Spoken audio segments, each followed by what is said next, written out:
अस्सलामुअलैकुम, अमर health channel में आपको खुश आमदीद। पिछली 2 वीडियोज़ में हमने निज़ाम-ए-इंहज़ाम से मुतालिक 2 बीमारियों इरिटेबल बाउल सिंड्रोम और इन्फ्लेमेटरी बाउल डिजीज़ से मुतालिक डिस्कस किया था। लगे हाथों आज हम अपेंडिसाइटिस के बारे में भी कुछ मालूमात जानने की कोशिश करते हैं। अपेंडिक्स एक छोटा ट्यूबनुमा या उंगली जैसा एक बाहर को निकला हुआ उज़्व है जो पेट के निचले दाएं जानिब बड़ी आंत से मुंसलिक होता है और अपेंडिसाइटिस इसी अपेंडिक्स की सोजिश को कहते हैं। ये एक मेडिकल इमरजेंसी है जिसमें तकरीबन हमेशा अपेंडिक्स को हटाने के लिए जल्द अज जल्द सर्जरी की ज़रूरत होती है और खुशकिस्मती से आप इसके बगैर बिल्कुल ठीक रह सकते हैं। अपेंडिक्स को तारीख़ी तौर पर वेस्टिजियल समझा जाता रहा, यानी कि गैर फ़ाल। हालिया तहकीक से पता चलता है कि अपेंडिक्स मुदाफ़ियाती निज़ाम की मदद करता है। अपेंडिक्स एंटीबॉडीज़ पैदा करती है। इसके अलावा गट से वाबस्ता लिम्फॉइड टिश्यू इसके मुदाफ़ियाती निज़ाम का अहम हिस्सा है। इसे माइक्रोबायोम रिजर्वायर के तौर पर भी माना जाता है, यानी कि ये फ़ायदेमंद बैक्टीरिया को ज़ख़ीरा करती है। अपेंडिसाइटिस की 2 अक़साम हैं, एक को हम शदीद अपेंडिसाइटिस और एक को हम दायमी अपेंडिसाइटिस कहेंगे। शदीद अपेंडिसाइटिस की सबसे आम किस्म है। इसकी अलामात अचानक शुरू होती हैं और चंद घंटों में तेज़ी से ये ख़राब होना शुरू हो जाती हैं। दायमी अपेंडिसाइटिस का मतलब ये है कि अपेंडिक्स की सोजन है, लेकिन ये आमतौर पर मज़ीद ख़राब नहीं होती है। अगरचे अलामात आमतौर पर इसकी बहुत आम होती हैं, बहुत हल्की होती हैं। दर्द हफ्तों, महीनों या सालों में भी वापस आ सकता है। चूँकि डॉक्टर दायमी अपेंडिसाइटिस के बारे में कम ही ट्रीटमेंट करते हैं, इसलिए इसकी तशख़ीस करना मुश्किल है। अपेंडिक्स चूँकि टिश्यू की एक 3.5 इंच लंबी ट्यूब है जो आपके जिस्म के निचले दाएं जानिब के हिस्से में बड़ी आंत से मुंसलिक होती है। आपको बाज़ हालात अपेंडिसाइटिस हो सकता है, जैसे कि आपकी आंत में बैक्टीरिया का ज़्यादा बढ़ जाना, कोलाइटिस या पैरासाइट से इन्फेक्शन का होना। हर 100 में से 3 लोगों को अपनी ज़िंदगी में किसी न किसी वक्त अपेंडिसाइटिस हो सकता है, अगरचे ये किसी भी उम्र में हो सकता है। अपेंडिसाइटिस 2 साल से कम उम्र बच्चों में शाज़ व नादिर ही होता है। ये 10 से 3 साल की उम्र के लोगों को मुतासिर करता है। अगर अपेंडिसाइटिस आपके ख़ानदान में किसी को है तो ये आपको किसी भी वक्त लग सकता है। कुछ जीनियाती अवामिल आपको ज़्यादा ख़तरे में डाल सकते हैं। अपेंडिसाइटिस कब होती है?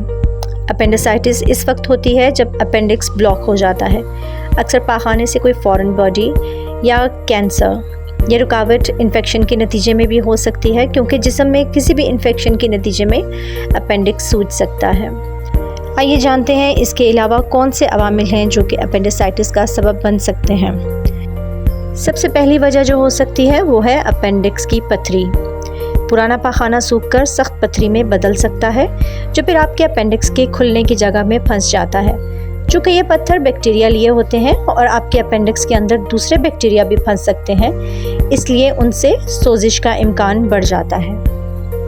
इसकी दूसरी अहम वजह लिम्फॉइड हाइपरप्लाजिया भी हो सकती है। आपका लिम्फेटिक निज़ाम आपके मुदाफ़ियाती निज़ाम का वो हिस्सा है जो आपके जिस्म को सैयालों को मुनज़्ज़म करने, बैक्टीरिया को फ़िल्टर करने और खून के सफ़ेद खलियात बनाने में मदद करता है। लिम्फॉइड हाइपरप्लाजिया की सूरत में आपके लिम्फ नोड्स वायरस या इन्फेक्शन के जवाब में इजाफी खलियात पैदा करना शुरू कर देते हैं। चूँकि आपके अपेंडिक्स में लिम्फेटिक टिश्यू है, इसलिए ये सूजन के ज़रिए रद्द अमल ज़ाहिर कर सकता है, चाहे ये इन्फेक्शन का ज़रिया हो या ना हो। ये सूजन एक रुकावट का सबब बन सकती है जो इन्फेक्शन की तरफ जाती है। तीसरी वजह कोलाइटिस भी हो सकती है। अगर आपकी बड़ी आंत में सूजन है तो यह आपके अपेंडिक्स को इन्फेक्शन के फैलाव के ज़रिए या जलन की वजह से मुतासिर कर सकती है। अपेंडिसाइटिस होने की एक अहम वजह ट्यूमर्स भी हो सकते हैं। शाज़ व नादिर होने के बावजूद आपके अपेंडिक्स के अंदर ट्यूमर बढ़ सकते हैं, जो कि अपेंडिसाइटिस का सबब बन सकते हैं। आंतों में मौजूद पैरासाइट्स या तुफैलिया अगर अपेंडिक्स के खुलने की जगह को रोकने में कामयाब हो जाएं, तो ये भी सूजन का सबब बन सकते हैं। इसके अलावा सिस्टिक फाइब्रोसिस वाले कुछ लोगों का अपेंडिक्स बड़ा होता है, जिसकी वजह से अपेंडिसाइटिस का ख़तरा उन लोगों में बढ़ जाता है। अब बात कर लेते हैं अपेंडिसाइटिस की अलामात की। आपके निचले दाएं पेट में दर्द या आपके नाभ के करीब दर्द जो नीचे की तरफ जाता है, यह आमतौर पर पहली अलामत है। अपेंडिक्स के दर्द की जगह कुछ लोगों के लिए मुख्तलिफ हो सकती है। ये इस बात पर मुनहसर है कि आपका अपेंडिक्स कहाँ है। अगर ये आपके बड़े आंत के पीछे है, मिसाल के तौर पर आपको अपने पेल्विस के करीब दर्द महसूस हो सकता है।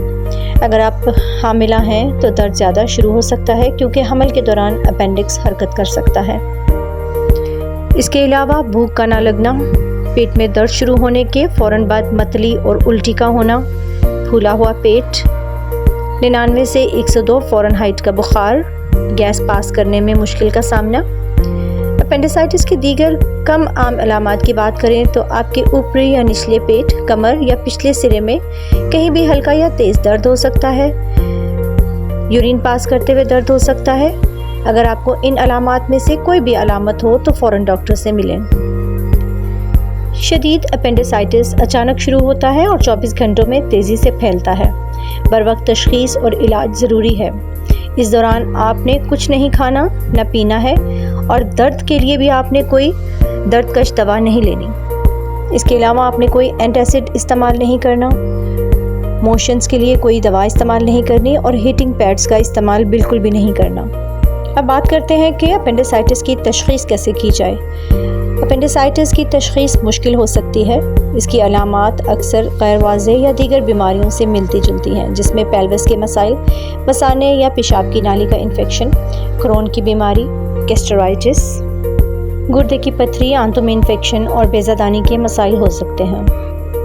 आइए देखते हैं वो कौन से टेस्ट हैं जो अपेंडिसाइटिस की तशख़ीस में मदद कर सकते हैं। सबसे पहले तो सोजिश को देखने के लिए अपने पेट का मुआयना करें।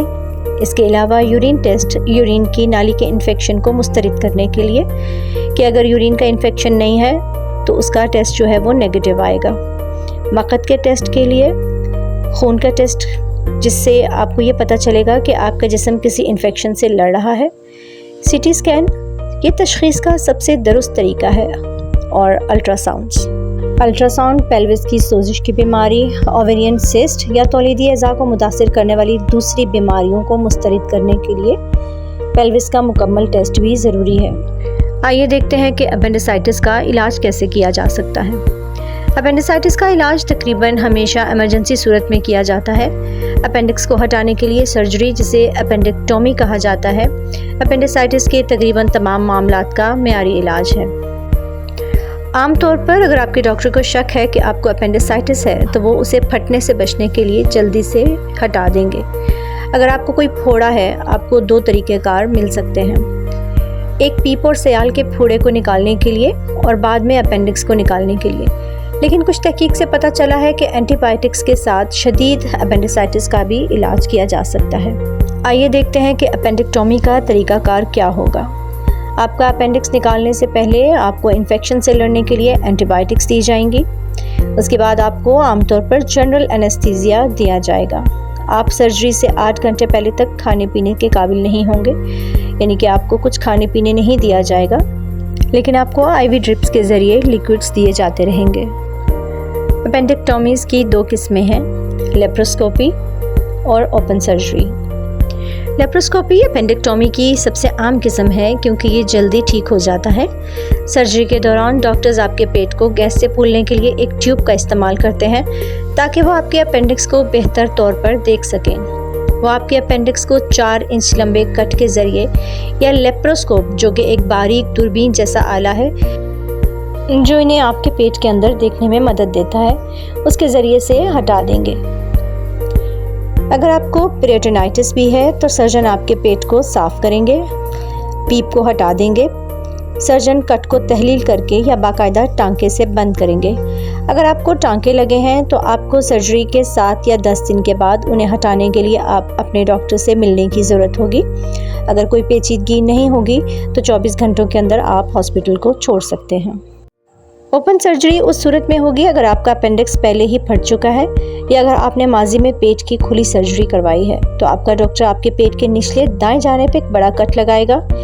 एक बार जब पेट का हिस्सा खुल जाएगा, सर्जन आपके अपेंडिक्स को टांके से बांध देंगे और उसे हटा देंगे। अगर आपका अपेंडिक्स फट चुका है तो आपका पेट नमकीन पानी से यानी कि सलाइन वाटर से धोया जाएगा। टांके की मदद से कट को बंद कर दिया जाएगा और किसी भी इजाफी सयाल को निकालने के लिए एक छोटी सी ट्यूब डाली जाएगी। अगर इस सूरत हाल में भी आपको पेरिटोनाइटिस है तो डॉक्टर आपके पेट के बीच में कट लगाएंगे और हॉस्पिटल छोड़ने के लिए आपको 1 हफ्ता लग सकता है। सर्जरी के बाद आपको आईवी के ज़रिए दर्द कम करने की अदवायात दी जा सकती हैं। आप चंद घंटों के अंदर लिक्विड पी सकते हैं और आहिस्ता आहिस्ता ठोस ग़िज़ा खाना शुरू कर सकते हैं। इस ओपन सर्जरी के बाद 12 घंटों के बाद आपको उठने और घूमने फिरने के काबिल हो जाना चाहिए। अपनी सेहतयाबी में मदद के लिए लेप्रोस्कोपी के बाद 3 से 5 दिन और ओपन सर्जरी के बाद 10 से 14 दिन तक आपको अपनी सरगर्मियों को महदूद रखना है। अगर आपको खांसी की ज़रूरत भी हो तो आप उस पर अपने पेट पर तकिया रखकर दबाव डालकर अपने पेट को सहारा दे सकते हैं। आहिस्ता आहिस्ता अपनी सरगर्मियों में इजाफ़ा कर सकते हैं, जैसा कि आप उसके लिए अपने आप को अगर तैयार महसूस करते हैं। मुख्तसर चहलकदमी शुरू करें, लेकिन जब आपको ज़रूरत हो तो आराम भी करें। आपको 2 से 3 हफ्तों में अपने मामूल पर वापस जाने के काबिल हो जाना चाहिए, लेकिन अगर आप ओपन सर्जरी हुई है तो 4 से 6 हफ्तों तक आपने सख्त सरगर्मियों से अपने आप को बचाना है।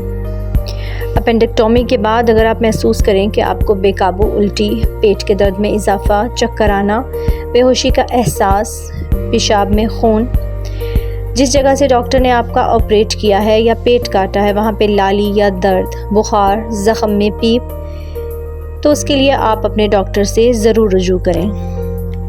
अपेंडिक्स का बर वक्त इलाज ना किया जाए तो एक सूजन वाला अपेंडिक्स फट सकता है, पेट में बैक्टीरिया और इन्फेक्शन फैल सकता है। आपके जिस्म का वो मरकज़ी हिस्सा जहाँ जिगर, मैदा और आंतें हैं वहाँ पे पेरिटोनाइटिस बन सकता है। ये पेट की परत का एक संगीन इन्फेक्शन है और ये जानलेवा हो सकता है। देखते हैं कि क्या कोई ऐसा तरीका है जो अपेंडिसाइटिस की रोकथाम कर सकता है। अपेंडिसाइटिस को रोकने का कोई तरीका नहीं है, लेकिन ये उन लोगों में कम हो सकता है जो फाइबर वाली ग़िज़ाएँ खाते हैं, जैसे कि ताज़ा फल और सब्जियाँ। जाते जाते कुछ अहम सवालात जो कि अपेंडिसाइटिस के बारे में पूछे जाते हैं वो ये हैं कि अपेंडिसाइटिस को क्या चीज़ मुतहरिक करती है। तो इसका जवाब ये है कि आपके निज़ाम में मौजूद वायरस, बैक्टीरिया या पैरासाइट्स अपेंडिसाइटिस का सबब बन सकते हैं। दूसरा आमतौर पर पूछे जाने वाला सवाल कि क्या अपेंडिसाइटिस खुद ही ठीक हो जाता है, तो इसका जवाब है नहीं। शाज़ और नादिर सूरतों में ही अपेंडिसाइटिस खुद ब खुद ठीक हो सकता है, लेकिन अगर आपको लगता है कि आपको अपेंडिसाइटिस है तो आपको हमेशा डॉक्टर से मिलना चाहिए, चाहे आपको दर्द बहुत कम ही महसूस होता हो। अपेंडिसाइटिस की अलामात आमतौर पर पहले 24 घंटों के अंदर ज़ाहिर होती हैं और तेज़ी से बढ़ जाती हैं। अगर इलाज न किया जाए तो अपेंडिसाइटिस 48 से 72 घंटों के अंदर फट सकता है। घर पर अपेंडिसाइटिस की जांच कैसे करें? अगर आपको पेट में दर्द इस वक्त बढ़ जाता है जब आप अपनी बाएं जानिब लेटते हैं और अपने दाएं कूल्हे को बढ़ाते हैं, यानी कि अगर आप अपने दाएं कूल्हे को मोड़ते हैं, घुमाते हैं, तो आपको अपेंडिसाइटिस का दर्द महसूस हो सकता है। इसके अलावा देखते हैं वो कौन सी ग़िज़ाएँ हैं जो अपेंडिसाइटिस का सबब बन सकती हैं। हमेशा याद रखिए कि ज़्यादा फाइबर वाली खुराक आपके अपेंडिसाइटिस के होने वाले इम्कानात को कम कर सकती है। शुक्रिया।